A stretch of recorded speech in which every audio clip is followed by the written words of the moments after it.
Hey all, welcome to A Fistful of Dice. My name is Matt. In this video we're going to be talking about villains, making believable antagonists for your Dungeons & Dragons game. I actually get this question asked a lot, and I was surprised to realize I had never really done a video on it. I've kind of answered questions here and there in different Q&A videos, but I've never done a dedicated video about villains. Portraying the bad guy is one of my favorite parts about being a dungeon master, and all of the dungeon masters out there will agree. It's so much fun to create a villain that is going to stay with the party for a while and sort of play through their different machinations and plans. The first tip I can give you about portraying a believable villain that's fun to both portray and interact with is remember this. No one is 100% evil, but not everybody is redeemable. You can have a villain that is sympathetic. You can have a villain that has good pieces to them as well as their flaws, but sometimes evil is evil, and sometimes there's no coming back from that.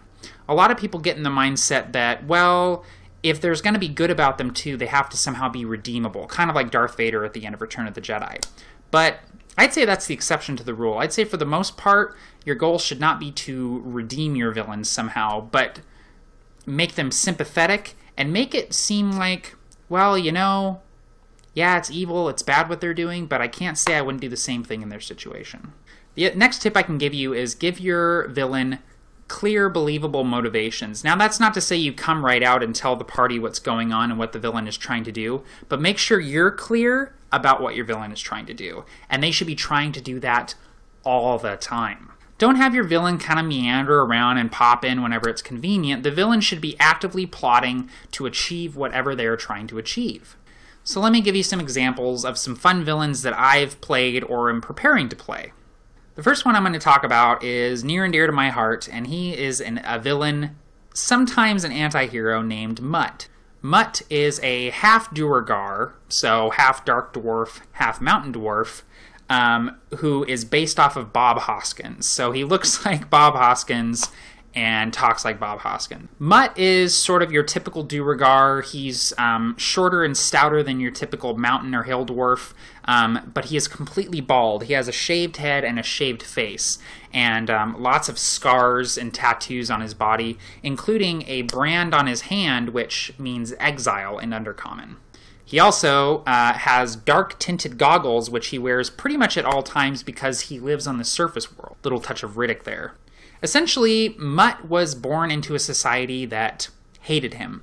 Because he was half mountain dwarf, he was essentially cast out of Duergar society at an early age after the death of his mother. He wandered around the Underdark for a few years, barely surviving and coming up against a lot of dangers.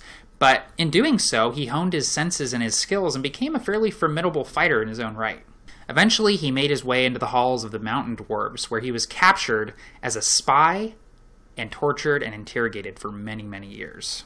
Eventually, he met a kind mountain dwarf woman who was one of the people responsible for feeding him and making sure that he was, well, kept alive, essentially. The two fell in love. Eventually, after a couple of years of secret love, Mutt convinced this mountain dwarf woman that she could help him escape, and she did. When it was discovered that this mountain dwarf woman helped this Duergar escape the mountain dwarf prisons, she was executed. So Mutt has never forgiven the mountain dwarfs for what they did to him, both the imprisonment and killing the only woman he's ever loved. Now, once he got topside, he kind of barely scraped out an existence living in the gutters and the alleyways of the deep, dark places of the world, living in any sort of seedy area that would take him. Eventually, he found that he had a knack for shady work and started acquiring quite a bit of coin.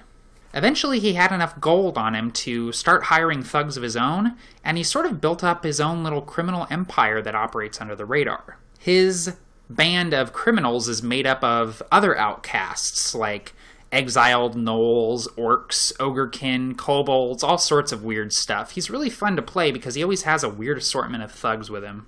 Essentially, Mutt will show up to throw a monkey wrench in the party's business. He's been known to be after the same artifacts, be working against them for a common goal. Sometimes he's also an information source and also a quest giver for them, so at times he's not really even an antagonist at all.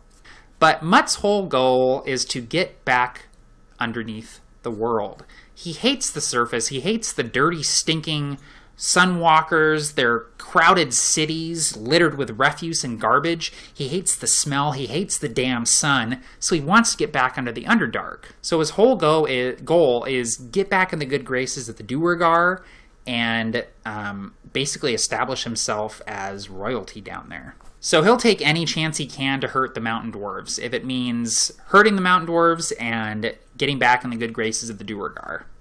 So that's Mutt. Let's talk about a little bit of a darker villain. If you're going to be playing in my game this coming September, I advise you turn this video off because this is going to have some spoilers, because this villain will be appearing in that one-off session.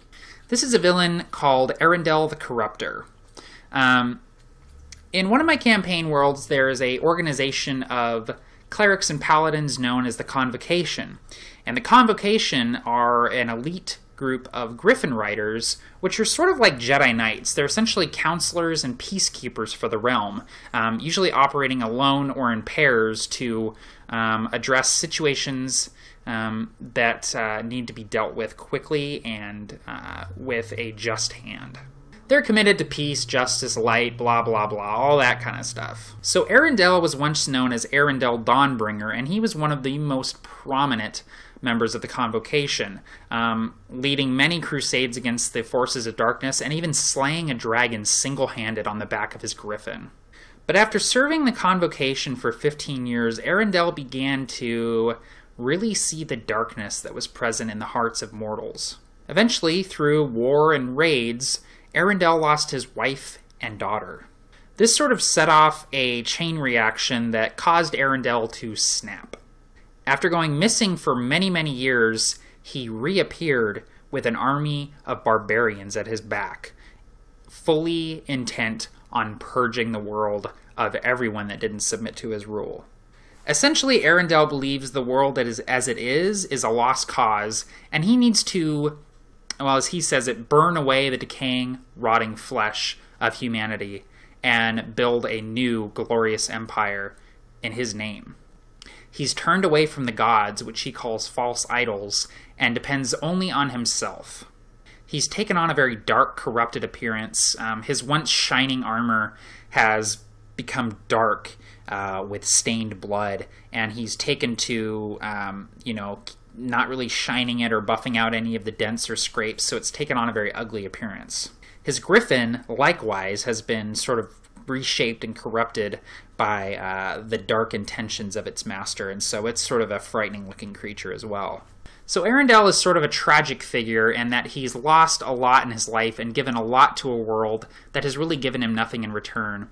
And through losing his mind, he has seen a goal that he thinks will save the world, and he is pursuing it with violent intent. So yes, he's a genocidal maniac, but he has his reasons, and though they might not be sufficient to justify his actions, obviously, there is something there besides just wanton murder and destruction. He really truly believes he is doing what is right. So there's some good tips for you when creating villains. Always remember to give your villains a lot of personality, believable goals, and motivations. Make them a presence. Your PCs should be excited and afraid to meet your villains and interact with them on a regular basis. That's going to be it for me. Take care and happy gaming all.